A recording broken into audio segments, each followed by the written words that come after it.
El origen del hombre en América sigue siendo en gran parte un misterio. Desde que se realizaron las primeras excavaciones arqueológicas en el siglo XIX hasta la actualidad, los hallazgos de vestigios culturales de los primeros habitantes de este continente han planteado grandes misterios a los investigadores, muchos de los cuales no han podido ser resueltos todavía. Uno de esos misterios, quizás el más intrigante, es el que se refiere a la antigüedad de estos pueblos y cuál era su identidad racial y cultural, aspectos que se deben resolver todavía y que trataremos de exponer en este breve espacio. Las principales preguntas que se han planteado los investigadores acerca del poblamiento de América son las siguientes. En primer lugar, ¿en qué época llegaron los primeros pobladores de América? En segundo lugar, ¿de qué pueblo originario eran? En tercer lugar, ¿cuál era su raza? En cuarto lugar, ¿cómo llegaron? Y en quinto lugar, y finalmente, ¿por qué emigraron a estas tierras? Una clave que puede responder parcialmente a las interrogantes de los investigadores es la que nos da la comprobación de que han existido varios periodos glaciales durante los últimos 100.000 años aproximadamente, y el último de estos periodos llegó a su fin hace unos 10.000 u 11.000 años. Las glaciaciones provocaron una gran condensación de hielo en los polos y por ello el nivel del mar bajó considerablemente. En la zona del estrecho de Bering, que articula Asia y América, al bajar el agua del océano se abrió un puente natural de tierra firme que permitió unir a ambos continentes. Pero este descubrimiento, repetimos, solo permite dar respuestas parciales a la cuestión, por lo cual es necesario abrir otras vías que permitan una respuesta satisfactoria. Vamos a hablar de las teorías sobre el poblamiento de América que se han dado a lo largo de los últimos 150 años, algunas de ellas ya descartadas, como la teoría autóctona de Florentino Ameguiño, un científico de origen ítalo-argentino que afirmó que el hombre había surgido en América, teoría que se demostró falsa poco tiempo después. No vamos a hablar de esa teoría, sino que vamos a empezar con la del origen único o unirracial, que es producto de investigaciones que se llevaron a cabo desde la segunda o tercera década del siglo XX. Vamos a pasar después a hablar de la teoría del origen múltiple o polirracial, para terminar con las del origen de un doble y mestizo, que es una teoría un poco más novedosa, y la teoría australiana. Hay una última teoría que ha surgido entre los científicos, antropólogos y arqueólogos que dan para ciertas culturas, sobre todo en el norte de América, un origen que es europeo. Durante las últimas fases del Pleistoceno, hubo varios periodos glaciares, es decir, los casquetes polares crecieron, la temperatura en general se volvió más fría y las masas costeras o las fronteras costeras de los continentes abarcaban un trecho bastante más ancho que el trecho que ocupan actualmente. Es decir, que los casquetes polares, al engrosar, al crecer en gran medida por las frías temperaturas, hicieron que descendiera el nivel del mar, por lo cual se crearon algunos puentes de tierra que unían un continente con otro. Este es el caso del estrecho de Bering, que tenía precisamente un puente de tierra que unía Asia con el norte de América.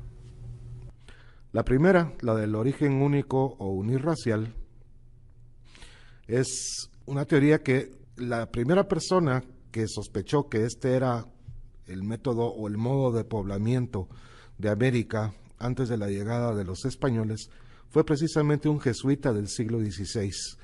El jesuita Joseph de Acosta enarboló a favor de su tesis casi los mismos argumentos que 3 siglos después esgrimiría Alex Hrdlicka, un científico checo-estadounidense que propuso esta teoría como la del origen único o unirracial.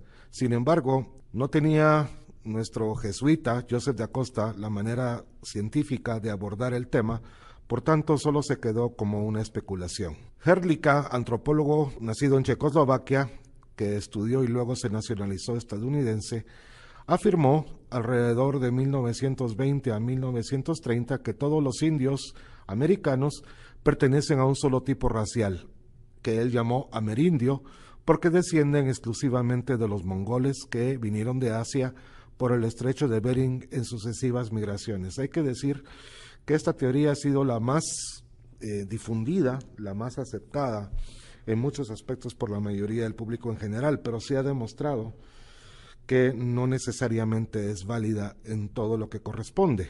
Esta teoría, que se basa en la migración por el estrecho de Bering, se apoya básicamente en, primero, las semejanzas antroposomáticas entre el hombre asiático y los amerindios, como los cabellos lacios y oscuros, los ojos con pliegue mongólico, los pómulos anchos y salientes, los dientes en forma de pala, la rareza de la pilosidad de la cara, etc.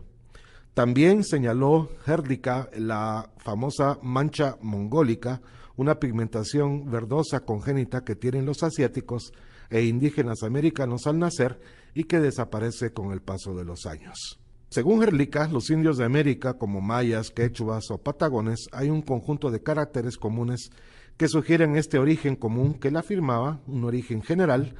Este aire de familia se debería a que todos descienden de un tronco común, el asiático mongoloide, punto. La teoría de Hrdlicka afirma únicamente ese origen. Luego, una teoría más novedosa, la de los 4 orígenes, afirma que el origen del poblamiento de América se dio por 4 migraciones distintas de 4 distintos pueblos. El pueblo asiático en sí, el melanesio, el polinesio y también el australiano.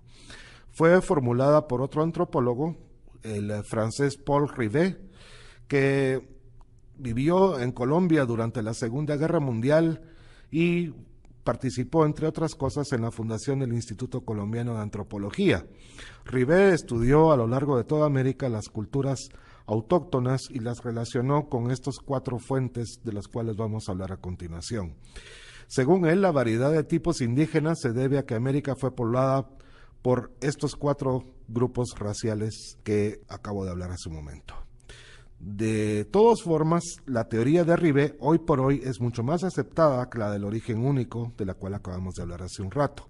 Realmente las investigaciones que se han estado llevando a cabo a lo largo de toda América en los últimos años confirman el parentesco de los indios americanos con los 4 grupos que Rivet afirmaba. En ese sentido, vamos a hablar un poco de cuáles fueron los argumentos que Rivet aportó para confirmar su teoría. Primero, los rasgos biofísicos, como la estatura, el color de la piel, etc. Luego, los datos culturales y lingüísticos, tanto de los asiáticos como de los americanos y oceánicos, es decir, que hay similitudes. Refutó la tesis monorracial de Hrdlicka postulando varias corrientes migratorias. La teoría polirracial de Rivet nos habla primero de un origen melanesio o melanésico, que es una región insular de Oceanía conformada por islas como Nueva Guinea, Nueva Caledonia, Nuevas Hébridas o el archipiélago de Fiji. Sus habitantes son de raza negra y tienen fama de ser buenos navegantes. Según Rivet, a comienzos del Holoceno, es decir, el último de los periodos geológicos de la era donde el ser humano ya es un Homo sapiens, los melanesios cruzaron el Océano Pacífico en canoas llamadas piraguas de balancín y, ayudados por las corrientes marinas, habrían llegado por Centroamérica para luego dispersarse a otras regiones del continente americano.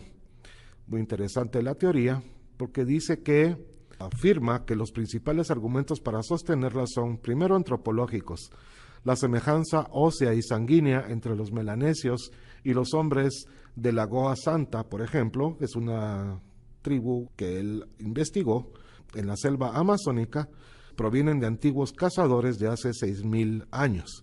Luego, el otro argumento, que es etnográfico, que consiste en la afirmación de que hay costumbres y rituales comunes entre tribus melanésicas y las amazónicas. Por ejemplo, la cacería de cabezas trofeo, la mutilación de las falanges en señal de duelo y otras más. Luego, los argumentos culturales, Rivet señala el uso de las hamacas, los puentes colgantes, los mosquiteros, las porras estrelladas, los tambores de madera, etc. Finalmente habla de argumentos lingüísticos, que son la semejanza que hay entre vocablos melanésicos con la de los indios, en este caso los Hoka norteamericanos. La afirmación de Rivet del múltiple poblamiento de América también dice que los polinesios llegaron a este continente antes que los europeos.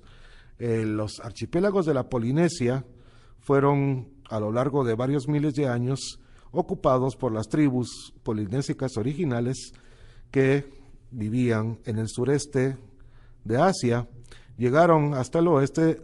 Con total seguridad se sabe, por ejemplo, hasta la isla de Pascua, el archipiélago de Hawái, etcétera, etcétera. Pero dice Rivet que es muy posible que los polinesios hayan atravesado todo el Océano Pacífico y llegar a las propias costas de América.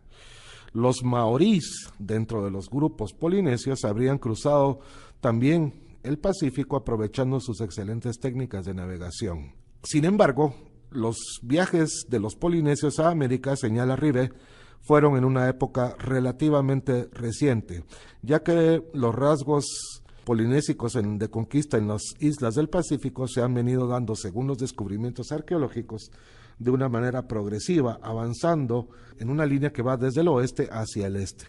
En ese sentido, los polinesios deberían haber llegado a América alrededor del año 1000 o 1200 después de Cristo.